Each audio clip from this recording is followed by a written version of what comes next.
Tapi bila aku tengok semula bawah pintu, kaki tu dah hilang. Aku buka pintu perlahan-lahan. Kosong. Tapi pada dinding bertentangan ada tulisan besar. Tulisan merah macam darah. Bertulis, "Jangan lari." 3:45 pagi. Aku nekat turun ke bawah dan keluar dari blok C.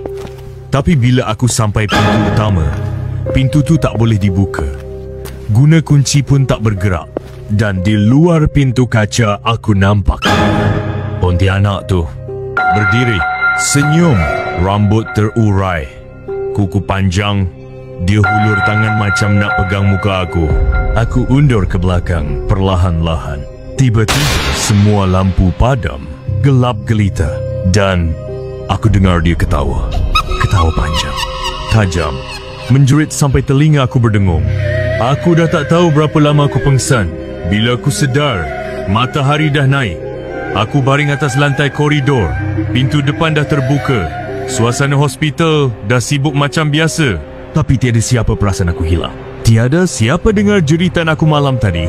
Petang tu, aku terus jumpa Pak Yel lagi. Aku ceritakan semua.